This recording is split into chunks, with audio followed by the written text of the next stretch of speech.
Kami lanjutkan informasi di Kompas Petang, Saudara. Direktur Lokataru Foundation, Del Pedro Marhaen, ditangkap di kantornya pada Senin malam sekitar pukul 22:45 waktu Indonesia Barat.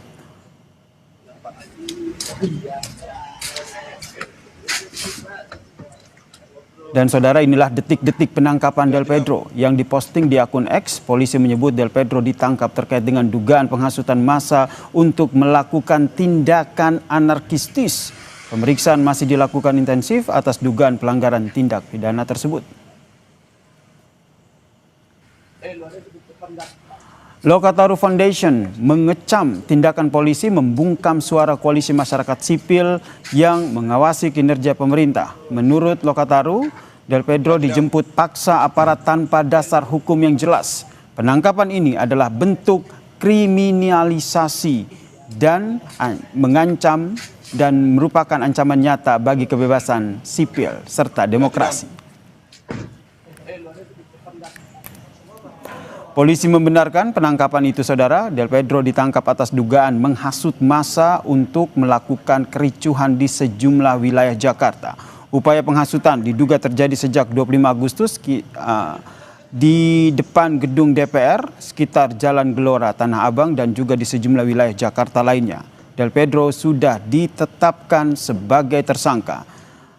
Polisi juga mengatakan penetapan tersangka ini dilakukan setelah polisi melakukan penyelidikan sejak 25 Agustus lalu.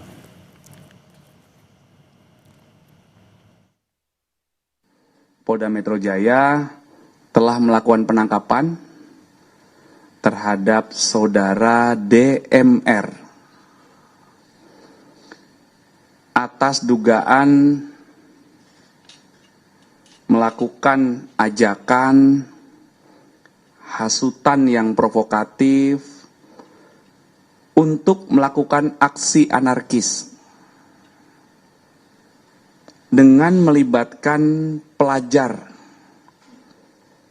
termasuk anak. Ya, jadi anak ini usianya sebelum 18 tahun.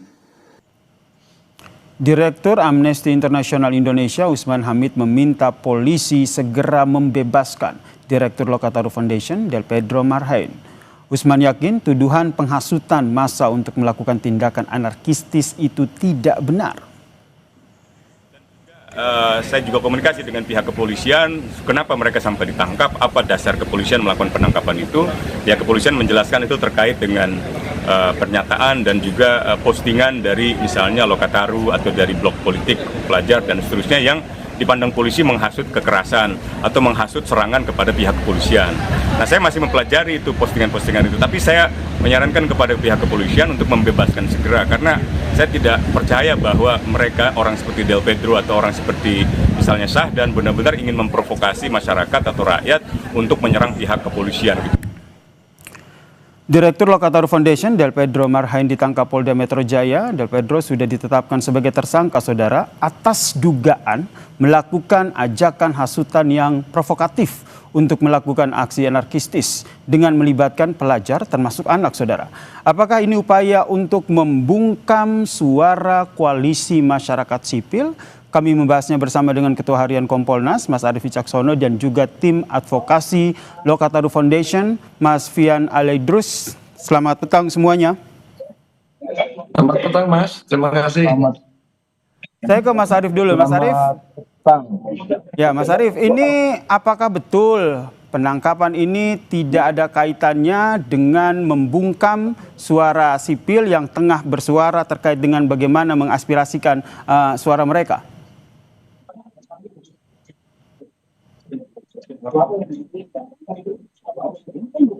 Mas Arief. Baik, kami coba perbaiki hubungan Zoom dengan Mas Arief Wicaksono, Ketua Harian Kompolnas. Oh, oke. Baik, Mas.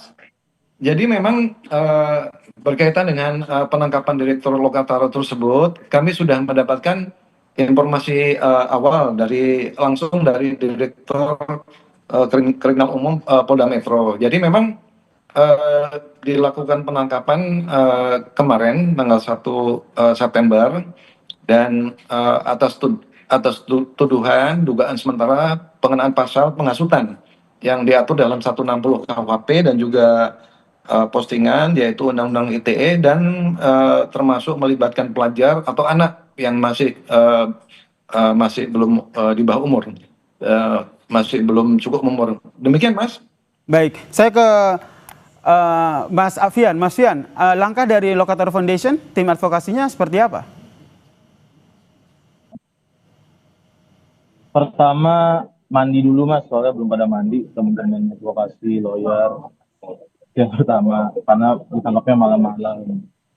Kalau ditanya langkah, ya tetap mengawal ini, karena ditangkapnya malam-malam, tapi apa yang mau kami sampaikan adalah ini kejam, Mas. Ini bentuk desain kambing hitam kepada organisasi masyarakat sipil, mahasiswa, kelompok NGO, LSM, segala macam yang secara fungsi dan peran memang tugasnya melakukan pendidikan politik, melakukan pengarusaman HAM, menyuarakan aspirasi publik, tapi tanpa dasar yang jelas, tanpa asbabun nuzul yang kuat, siapa perawinya, ya kan, tiba-tiba tanpa ada proses pemanggilan, proses silang, pemanggilan awal, tiba-tiba dituduh sebagai penghasut dengan pasal-pasal lapisan yang lain.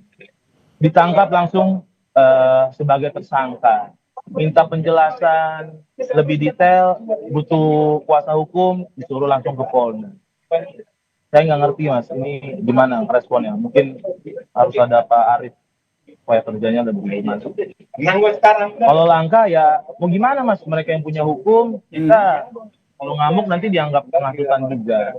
Tapi ada yang salah dalam cara kerja pendekatan kepolisian ataupun secara luas pemerintah. Aspirasi publik tidak ditangkap, tapi dalam 1 minggu ini kita dalam suasana kebatinan yang lelah untuk ada yang tembak-tembakan, gas air mata, sampai terakhir di dalam kampus, itu udah nunjukin kacau. Universitas itu tempat yang sakral keilmuan tanpa pendekatannya dialog, tanpa kekerasan, tapi saya nggak tahu di kampus itu ada bom apa gitu atau ada ancaman teroris apa sampai harus tembak. Tapi itu poinnya saya mau bilang bahwa sangat kejam menuduh organisasi masyarakat sipil seperti Lokator Foundation. Bahkan kami Lokator Foundation itu mendorong pembebasan terhadap pelajar-pelajar 600 orang. Oke. Kami membuka posko pengaduan. Kami dianggap menghasut. Kami logikanya kacau. Tapi ya begitulah institusi yang kalau pendekatan kalau bahasa reformasi sektor keamanan yang nggak mendekatkan civilian police tuh ya pasti begini. Nah, saya nggak tahu. Udah banyak upaya reformasi Polri, tapi udah banyak pidato-pidato Prabowo supaya ada investigasi transparan, tapi bukan ke situ, bukan introspeksi ke dalam, tapi malah sibuk untuk keluar. Mas Fian, berarti Anda yakin bahwa memiliki bukti untuk mengcounter apa yang dituduhkan oleh polisi ya? Jelas Mas, kita bukan organisasi buatan. Kita jelas serius kerja, punya metodologi, punya paradigma. Oke, saya ke Mas. Saya ke Mas Arief. Mas Arief, sebagai Kompolnas, apa pengawasan yang dilakukan sehingga betul-betul dalam penyelidikan ataupun pengusutan kasus ini tidak ada pelanggaran HAM yang terjadi? Begini, ini kami masih melihat bahwa penyidik di Krim Polda Metro Jaya itu masih melakukan suatu kegiatan penangkapan tindakan hukum itu masih sesuai dengan koridor. Kenapa? Karena kepada DMR atau Direktur Lokator ini masih diberikan kesempatan seperti misalkan yang bersangkutan bisa didampingi oleh penasihat hukum. Ini masih diberi kesempatan. Kemudian masa penangkapan ini sebetulnya bisa dimanfaatkan oleh yang bersangkutan untuk bisa memberikan klarifikasi apakah betul sesuai dengan pasal-pasal yang dituduhkan. Karena dalam masa ini Pak penyidik pasti akan mencari bukti yang cukup untuk sampai ke tingkat penyidikan. Nah, kalau sudah dapat ke tingkat bukti yang cukup, minimal 2 bukti yang sesuai dengan 184 KUHP, itu ditetapkan tersangka, masih bisa dilakukan upaya hukum, yaitu tadi penasihat hukum itu. Jadi dalam hal ini penyidik masih berbuat sesuai dengan koridor aturan hukum formil yang sudah yang berlaku di penyidikan. Demikian, Mas. Sesuai dengan prosedur ya, menurut Anda ya? Tanggapan aja Mas Fian? Sementara masih. Baik, Mas Fian, menurut Anda seperti apa nih? Kalau menurut Kompolnas ini masih sesuai dengan prosedur penanganan dari penangkapan Direktur Lokataru ini? Nyesel saya Mas belajar hukum Mas, dan pasti mahasiswa hukum nyesel. Ini jelas Del Pedro Marhen ataupun Mujafar bahkan ditangkap di kantin depan Amek sebagai tersangka tanpa ada proses pemanggilan, tanpa ada proses silang, pemeriksaan awal, tidak ada sebagai tersangka. Di mana-mana yang menuduh harus membuktikan. Jangan Del Pedro yang dituduh Del Pedro harus membuktikan apa dalil penetapan tersangkanya. Dan ini berarti sudah melewati proses penyidikan. Saya malas mengingat pasal-pasal itu di KUHP, di KUHP. Penyelidikan. Penyelidikan kan gunanya menemukan tindak pidana. Nah ini sudah tersangka, berarti sudah ada tindak pidananya, berarti sudah ada bukti permulaan yang cukup. Tapi karena saya bukan tim lawyer, nanti bisa di-cross check ada beberapa tim lawyer lebih detail. Tapi ngaco kalau bilang, mohon maaf Pak Arief, saya hormat, bilang ini harus dibuktikan oleh Del Pedro masih dikasih kesempatan, bahkan untuk penasihat hukum bukan dikasih kesempatan, itu udah aturan mainnya. Kalau standarnya sudah begini ya, wajar lah kita berantakan begini negara kita. Baik, kita sudah tangkap apa yang dimaksud yang disampaikan oleh Mas Fian Ali Idrus selaku tim advokasi Lokataru Foundation. Kita nantikan seperti apa proses hukum selanjutnya. Terima kasih Ketua Harian Kompolnas Mas Arief Wicaksono yang juga telah bergabung bersama kami di Kompas Petang. Salam sehat semuanya. Terima kasih. Dan saudara, usai jeda Kompas Petang masih punya informasi penting dan menarik lainnya, diantaranya adalah soal korban jiwa saat demonstrasi di berbagai kota di Indonesia yang bertambah. Komnas HAM mencatat total ada 10 orang meninggal dunia dalam rentetan demo sejak 25 Agustus lalu.